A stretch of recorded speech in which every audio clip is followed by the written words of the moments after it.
Itu je cerita dia, jangan jahat.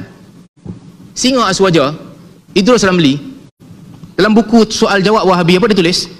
Dia ambil quotation. Quotation ni cerita penuh yang mana Muhammad bin Abdul Wahab bercerita tentang dia tulis surat kepada ahli batil.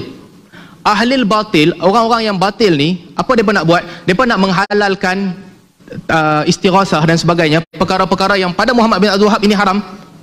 Dia berkata alasan kami ini fiqh. Alasan fiqh nak menghalalkan istighasah. Tuan-tuan saya dah sebut tadi budaya mereka macam mana. Menjadi budaya, tak pergi minta ke Allah Ta'ala. Ada masalah, terus pergi cari makhluk-makhluk, minta. Seru nama makhluk terus, tak seru nama Allah. Dia kata yang ni fiqh boleh terima. Muhammad bin Abdul Wahab bantah mereka. Muhammad Abdul Wahab kata ini syirik, kamu bagi nama fiqh. Nampak tak konteks dia? Kes itu spesifik. Bila dia debat dengan orang, dia kata ini perbuatan syirik, kamu bagi nama fiqh. Sampai kat Singa Aswaja, Idrus Ramli katanya apa? Katanya pendiri Wahabi berkata ilmu fiqh itu syirik. Berapa jauh hang punya pusing? Macam mana orang tak maki Wahabi kalau begini? Ini terkena kepada ulama Hanafi tadi. Kalau semua orang buat macam ni, buat macam Kiai Idrus Ramli buat macam ni, quotation yang salah, taqawul yang salah, sampai ke orang luar, orang akan makilah. Dia kata lain. Kesimpulannya apa? Ilmu fiqh itu syirik. Para ulama ahli fiqh itu setan-setan manusia dan jin. Ilmu fiqh harus ditinggalkan. Ya Allah, sampai begini dia punya spin. Inilah cabaran yang dihadapi oleh Wahabi di kebanyakan tempat.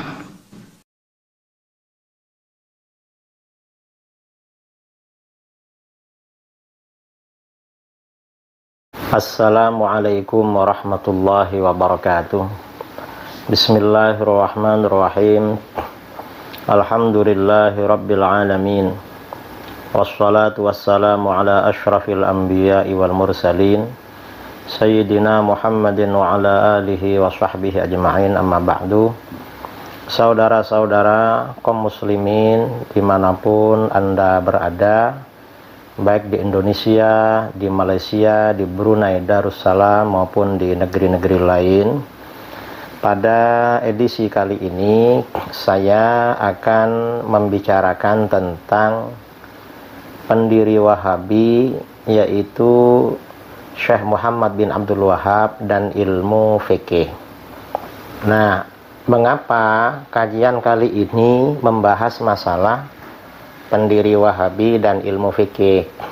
Ini untuk membongkar kebohongan, kedustaan seorang Ustadz Wahabi dari Perlis, Malaysia.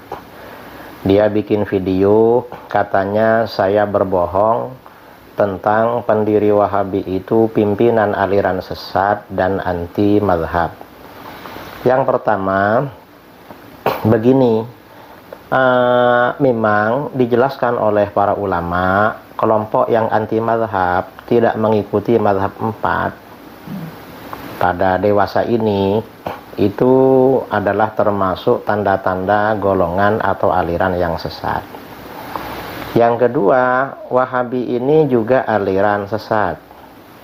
Nah, yang ingin kita bicarakan, karena si Ustadz Wahabi di Perlis menganggap saya berbohong tentang kutipan dari pernyataan pendiri Wahabi dari kitab yang ditulis oleh ulama-ulama Wahabi di dalam Ad-Durar As-Saniyah, maka kajian ini fokus membahas pendiri Wahabi dan ilmu fikih. Sebenarnya sejauh mana ilmu fikihnya pendiri Wahabi Syekh Muhammad bin Abdul Wahab? Ada pertanyaan, apakah pendiri Wahabi Syekh Muhammad bin Abdul Wahab An-Najdi seorang yang alim dalam bidang ilmu fikih? Jawabannya, tidak ada ulama Hambali yang menganggap pendiri Wahabi sebagai orang yang alim dalam ilmu fikih. Tidak ada. Kemudian tidak ada juga ulama Hambali yang mengakui bahwa pendiri Wahabi seorang ulama ahli fikih dan biografinya ditulis dalam kitab-kitab Tabaqatul Hanabilah, kitab-kitab yang menyusun para ulama Hambali. Gak ada. Bahkan pendiri Wahabi justru tercatat sebagai seorang pemalas untuk belajar ilmu fikih. sebagaimana dikatakan oleh ulama mazhab Hambali. Ini saudara, ada kitab berjudul As-Suhubul Wabilah ala Dharaihil Hanabilah, karangan Al-Imam Al-Allamah Syekh Muhammad bin Abdullah bin Humaid An-Najdi Al-Hambali, Mufti Hanabilah di Mekah Al-Mukarramah. Kitab ini terbitan Maktabah Imam Ahmad di Riyadh, Saudi Arabia, ditahqiq oleh orang Wahabi. Nah, ini orang ini satu wilayah, satu kawasan, satu negeri dengan pendiri Wahabi. Nah, bagaimana pernyataan beliau? Di dalam kitab As-Suhubul Wabilah, beliau menulis, ketika menulis biografi ayahnya pendiri Wahabi, Syekh Abdul Wahab bin Sulaiman bin Ali bin Musharraf At-Tamimi An-Najdi. Beliau menulis, qara'a fil fiqhi ala abihi sahibil mansak al-masyhur wa ala ghairihi wa hassala wa tafaqqaha wa darrasa wa kataba ala ba'dil masail al-fiqhiyah kitabatan hasanah. Syekh Abdul Wahab ini belajar fikih kepada ayahnya yang punya kitab Al-Mansak yang populer itu, juga kepada ulama-ulama lain. Beliau menghasilkan banyak ilmu, menghasilkan ilmu fikih, juga mengajar dan menulis fatwa sebagian masalah-masalah fikih dengan tulisan yang bagus. Ini ayahnya. Lalu bagaimana? Wa huwa walidu Muhammadin sahibid dakwah. Syekh Abdul Wahab ini ayahnya Muhammad yang punya dakwah ajaran Wahabi. Allati intasyara syararuha fil afaq. Di mana dakwah Wahabi ini apinya telah menyebar di berbagai penjuru. Ajaran Wahabi dianggap api, saudara, artinya bahaya. Padahal Islam itu kan rahmah, ini malah dianggap api. Lakin bainahuma tabayunun. Tapi antara Muhammad, pendiri Wahabi, dan ayahnya ini berbeda. Beda dengan bapaknya. Ma'anna Muhammadan lam yatawahhar bid-da'wah illa ba'ti maulidi. Padahal Muhammad ini tidak menampakkan dakwahnya kecuali setelah ayahnya meninggal. Lalu kata beliau, wa akhbarani ba'du man laqituhu am ba'di ahli ilmi. Dan bercerita kepadaku sebagian orang yang aku jumpai dari sebagian ahli ilmu, amman asara Syekh Abdul Wahab hadza, dari orang yang semasa dengan Syekh Abdul Wahab ini, annahu kana ghidbanan ala waladihi Muhammad, bahwa ayah ini, Syekh ini selalu marah kepada anaknya Muhammad. Syekh Muhammad selalu dimarahi. Mengapa? Likaunihi lam yardu ayyashtagila bil fiqhi ka aslafihi wa ahli jihatihi. Karena anaknya ini tidak senang menekuni ilmu fikih seperti para pendahulunya dan orang-orang di negerinya. Artinya apa? Syekh Muhammad bin Abdul Wahab ini memang nggak menekuni ilmu fikih. Anggaplah nggak ngerti ilmu fikih, karenanya orangnya radikal. Ini kata orang Najd yang semasa, bukan kata saya. Jangan dibilang berbohong. Ini kitab asli. Nah, ini kesimpulan ya. Kemudian masalah keilmuan Syekh Muhammad bin Abdul Wahab. Nah, sekarang ini buktinya bahwa Syekh Muhammad bin Abdul Wahab ini tidak ahli fikih. Bahkan dia seorang pendusta dan pembohong. Ketika menafsirkan ayat qauluhu ta'ala, ittakhadhu ahbarahum wa ruhbanahum arbabam min dunillah. Mereka ahlul kitab Yahudi Nasara menjadikan orang-orang alimnya dan rahib-rahib mereka sebagai Tuhan selain Allah. Nah, ini kita lihat dalam kitab Ad-Durarus Saniyah fil Ajwibah An-Najdiyah. Ini himpunan tulisan-tulisan para ulama Najd sejak masa pendiri Wahabi Syekh Muhammad bin Abdul Wahab sampai 200 tahun kemudian. Ini diterbitkan oleh orang-orang Wahabi ya. Nah, di dalam kitab Ad-Durarus Saniyah juz 2 halaman 59 ada keterangan, ittakhadhu ahbarahum wa ruhbanahum arbabam min dunillah al-ayah. Mereka orang-orang Yahudi Nasara menjadikan orang-orang alimnya dan rahib-rahib pendeta-pendetanya sebagai Tuhan-Tuhan selain Allah. Apa kata pendiri Wahabi? Fassaraha Rasulullah sallallahu alaihi wasallam wal a'immatu ba'dahu bihadzal ladzi tusammunahu al-fiqha. Rasulullah SAW telah menafsirkan ayat ini, dan imam-imam setelah beliau, ayat-ayat ini ditafsirkan dengan ini yang kalian namakan ilmu fikih. Jadi ilmu fikih katanya. Wa huwal ladzi sammallahu syirkan. Dan ilmu fikih ini yang dinamakan oleh Allah sebagai kesyirikan, ilmu syirik. Wattikhadzahum arbaban.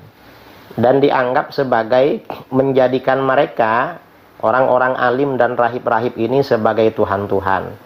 La a'lamu bainal mufassirin fi dzalika ikhtilafan. Aku tidak mengetahui di antara orang-orang ahli tafsir perselisihan mengenai hal itu. Maksudnya penafsiran yang dijelaskan oleh pendiri Wahabi tadi. Lalu dia bilang, walhasil, kesimpulannya, annaman razaqahullahu ilma ya'rifu. Bahwa orang yang diberikan ilmu oleh Allah akan tahu anna hadhil makatib allati atatkum wa farihtum biha wa qara'tumuha 'alal 'ammah min 'indi haula alladzina tadhunnuna annahum ulama.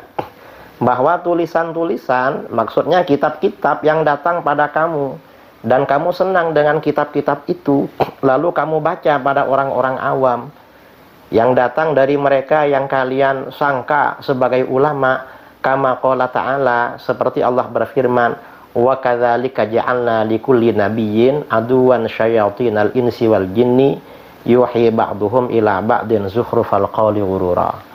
Dan seperti demikianlah kami jadikan bagi setiap nabi musuh. Musuh itu adalah setan-setan manusia dan jin. Sebagian menyampaikan pada sebagian yang lain kata-kata yang dihiasi sebagai tipu daya. Artinya apa? Maksudnya apa? Kata pendiri Wahabi, para ulama yang menulis kitab-kitab fikih, ulama fuqaha, itu musuh nabi, mereka setan-setan manusia dan jin. Kemudian walitasgha ilaihi afidatul ladzina la yu'minuna bil akhirah. Dan agar memperhatikan padanya hati orang-orang yang tidak beriman pada akhirat. Maksudnya apa? Yang memperhatikan fikih-fikih itu berarti tidak beriman pada akhirat. Hadhil ayat wa nahwiha, lakin hadhil ayat wa nahwuha indakum minal ulum al mahjurah. Tapi ayat-ayat ini dan sesamanya itu termasuk ilmu yang ditinggal. Ini kata pendiri Wahabi.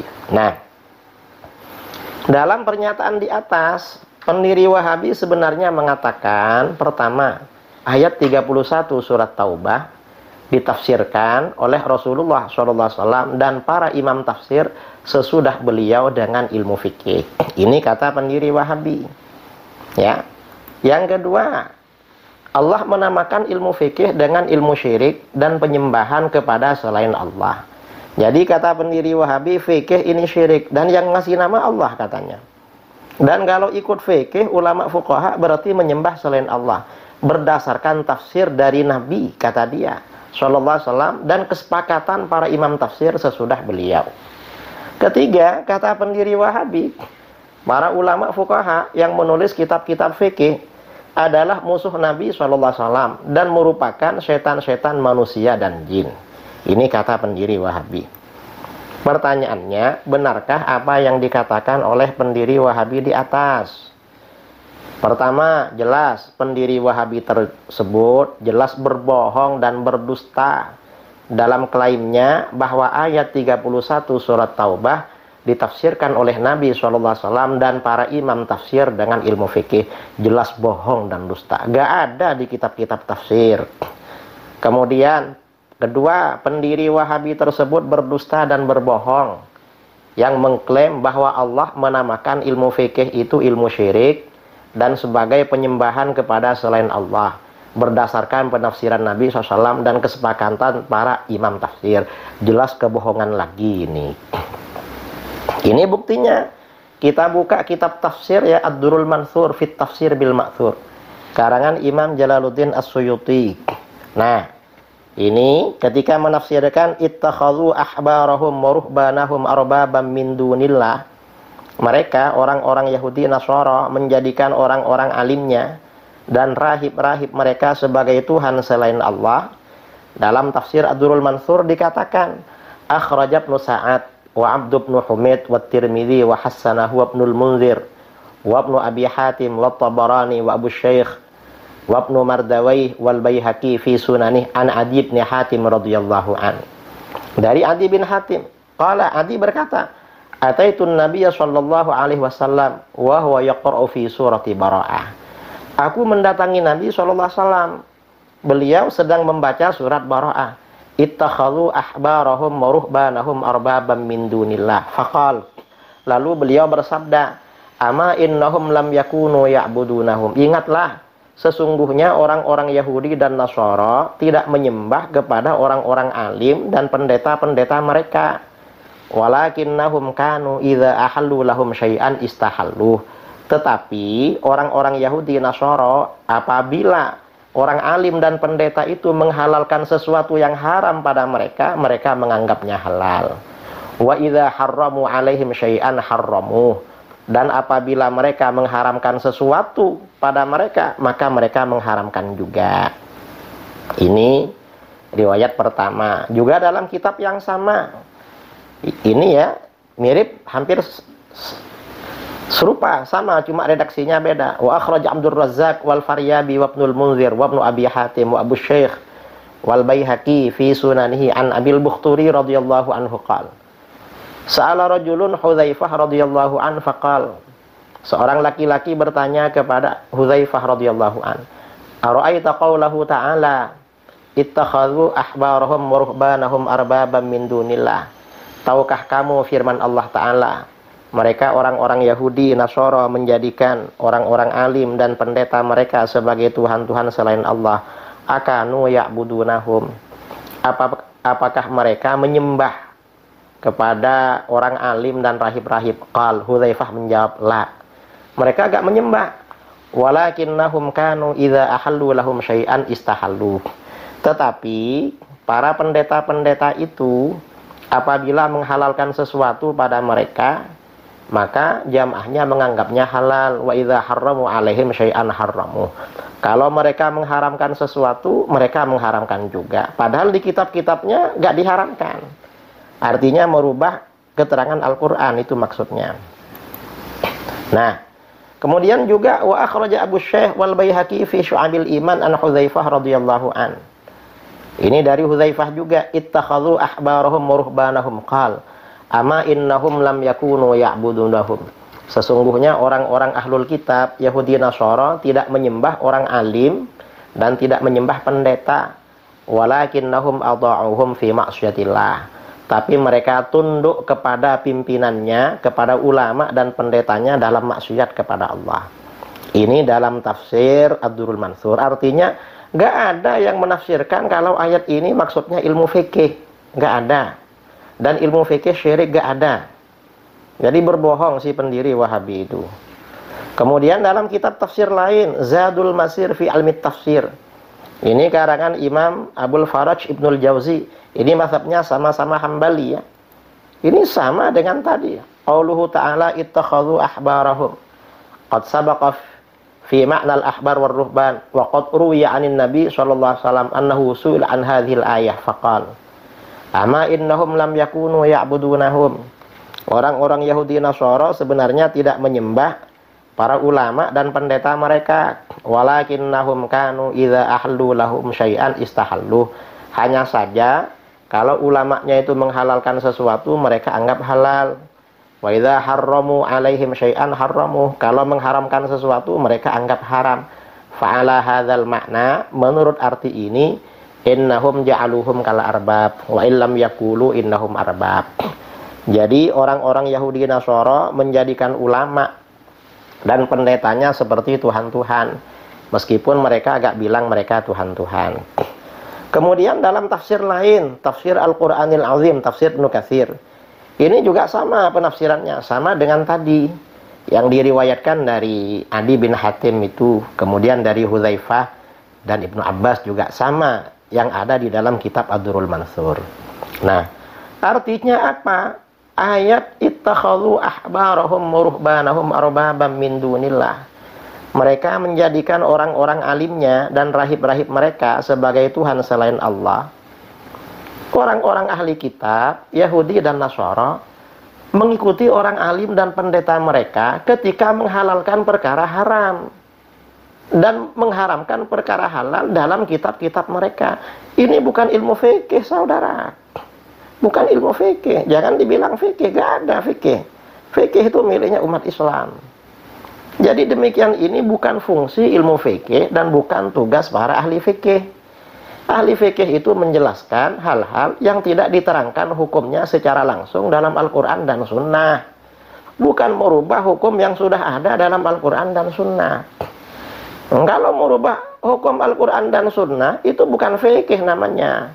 Dan gak ada di kitab-kitab tafsir, penafsiran seperti yang dikatakan oleh pendiri Wahabi itu.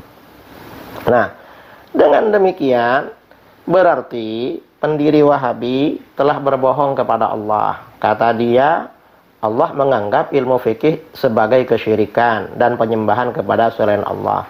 Berbohong kepada Rasulullah SAW, menisbatkan penafsiran itu kepada Rasulullah SAW, dan berbohong kepada para ulama tafsir. Ingat, kebohongan yang paling besar dosanya adalah berbohong kepada Allah. Di dalam Al-Quran Allah berfirman, وَمَنْ أَظْلَمُ مِمَّنِ افْتَرَى عَلَى اللَّهِ كَذِبًا أُولَئِكَ يُعْرَضُونَ عَلَى رَبِّهِمْ وَيَقُولُ الْأَشْهَادُ هَؤُلَاءِ الَّذِينَ كَذَبُوا عَلَى رَبِّهِمْ أَلَا لَعْنَةُ اللَّهِ عَلَى الظَّالِمِينَ. Hud ayat 18. Dan siapakah yang lebih zalim daripada orang-orang yang membuat-buat dusta terhadap Allah? Mereka itu akan dihadapkan kepada Tuhan mereka, dan para saksi akan berkata, orang-orang inilah yang telah berdusta terhadap Tuhan mereka. Ingatlah, kutukan Allah ditimpakan, laknat Allah ditimpakan atas orang-orang yang zalim. Jadi berdasarkan ayat ini, berarti Syekh Muhammad bin Abdul Wahab mendapat laknat Allah itu karena dia berbohong kepada Allah, mengatakan ilmu fikih itu kesyirikan. Dan katanya dari Rasulullah SAW, jelas bohong dia itu. Dalam ayat yang lain, faman azlamu mimman iftara 'ala Allahi kadziban liyudillan nasi bighairi 'ilm innallaha la yahdil qaumadz zalimin. Maka siapakah yang lebih zalim daripada orang-orang yang membuat-buat dusta terhadap Allah untuk menyesatkan manusia tanpa pengetahuan? Sesungguhnya Allah tidak memberi petunjuk kepada orang-orang yang zalim. Ayat ini menunjukkan karena pendiri Wahabi berbohong kepada Allah, mengatakan katanya fikih itu adalah kesyirikan, berarti pendiri Wahabi tidak mendapat hidayah dari Allah. Dan pendiri orang-orang Wahabi yang menyebarkan kitab ini, termasuk Ustadz Wahabi yang ada di Perlis, yang membela ini, berarti tidak dapat hidayah dari Allah, dilaknat oleh Allah Subhanahu wa Ta'ala. Kemudian berbohong kepada Rasulullah SAW juga fatal, saudara. Anil Mughirah radhiyallahu an, hadis Bukhari Muslim. Mughirah berkata, sami'tun Nabi sallallahu alaihi wasallam yaqul, aku mendengar Nabi SAW bersabda, inna kadziban alayya laisa kakadzibin ala ahad. Sesungguhnya berbohong kepadaku gak sama dengan berbohong kepada orang lain. Man kadzaba alayya muta'ammidan falyatabawwa maq'adahu minan nar. Siapa yang berbohong kepadaku dengan sengaja, maka bersiap-siaplah menempati tempat duduknya di neraka. Artinya apa? Pendiri Wahabi diancam masuk neraka dengan hadis ini, hadis riwayat Bukhari Muslim.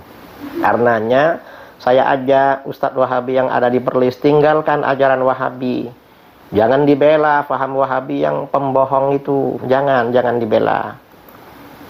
Nah, justru ini kembali kepada yang tadi ya.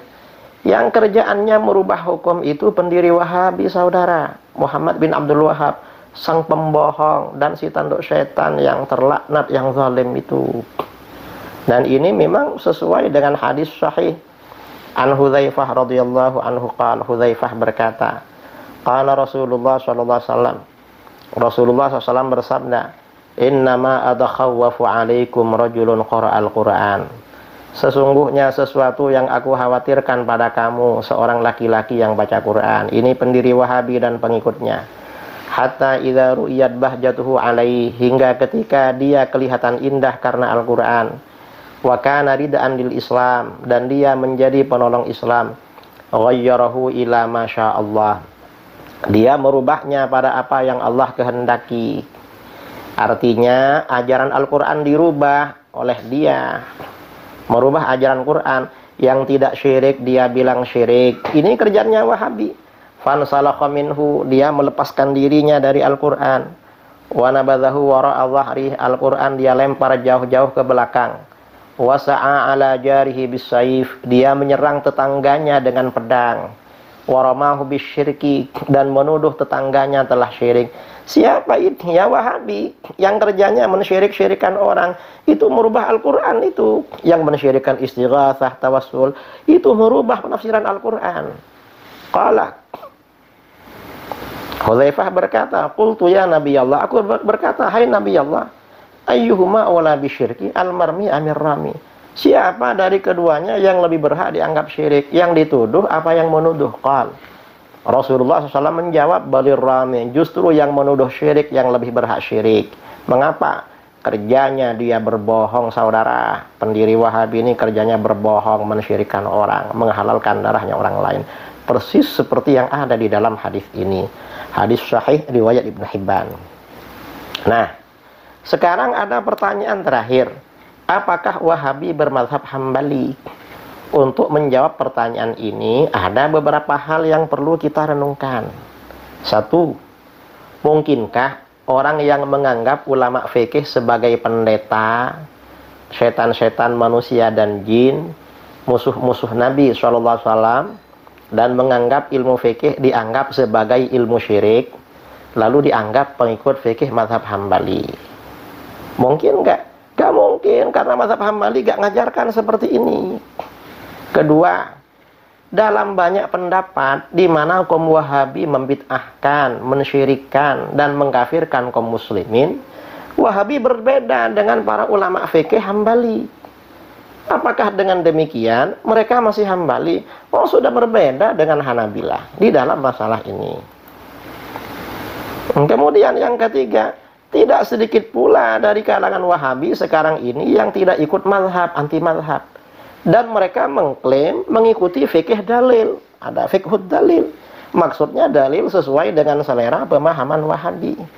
Nah, ini di Hambali gak dikenal seperti ini. Walaupun dalam banyak masalah mereka ikut Hambali, tapi yang sudah Hambali palsu, sudah banyak keluar menyimpang dari ajaran Hambali. Jadi seperti itu. Yang ketiga, adapun riwayat yang dikutip oleh videonya Wahabi dari Perlis. Katanya pendiri Wahabi ini mengaku dia bukan mujtahid, gak ada dari orang-orangnya yang mujtahid. Kemudian dia ikut mazhab Hambali. Itu pengakuan aja. Kalau orang tuh ngaku ya bisa saja mengaku orang baik, tapi kenyataannya dia kan suka berbohong itu. Pendiri Wahabi ini. Pandangan-pandangannya yang berbeda dengan jumhur juga berbeda dengan mazhab Hambali. Dan dia memang ya seperti mujtahid, bahkan seperti di atas mujtahid itu. Kalau dilihat dari pernyataan-pernyataannya, arogan dia itu, sombong dan arogan. Nah, ini artinya apa? Artinya kita harus meninggalkan ajaran Wahabi. Ajaran Wahabi itu ajaran terlaknat, saudara, terkutuk. Mengapa? Karena bohong kepada Allah Subhanahu wa Ta'ala, berdusta kepada baginda Rasulullah SAW, juga kepada para ulama ahli tafsir, dan mereka adalah kelompok takfiri.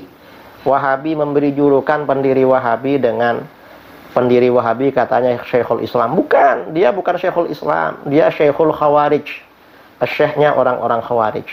Lalu Wahabi bilang pendiri Wahabi katanya mujaddid. Ya, mujaddid bukan kebaikan, tapi mujaddid fit takfir, pembaharu dalam mengkafirkan umat Islam. Nah, ini saya kira ya jawaban saya kepada Salman Ali ya, yang sejak lama. Salman Ali ini tahun 2000, sekitar 2016, tahun 15, orang-orangnya menghubungi saya, katanya ingin berdebat dengan saya. Ketika saya tanya kepada ustadz-ustadz di Malaysia, dia katanya orang biasa, hanya ustadz biasa di kalangan Wahabi, bukan ustadz alim.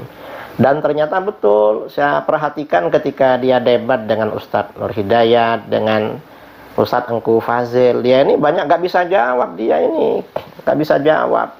Dan dia kalau orang ahlus sunnah, orang aswaja berbicara, gak dikasih waktu yang cukup oleh dia. Jadi dia ini hati-hatilah orang Malaysia dengan si Salman ini, si Wahabi yang membela pembohong seperti Syekh Muhammad bin Abdul Wahab ini. Mudah-mudahan insaf, dapat hidayah, keluar dari ajaran Wahabi. Sekian dari saya, wabillahi taufik wal hidayah. Assalamualaikum warahmatullahi wabarakatuh.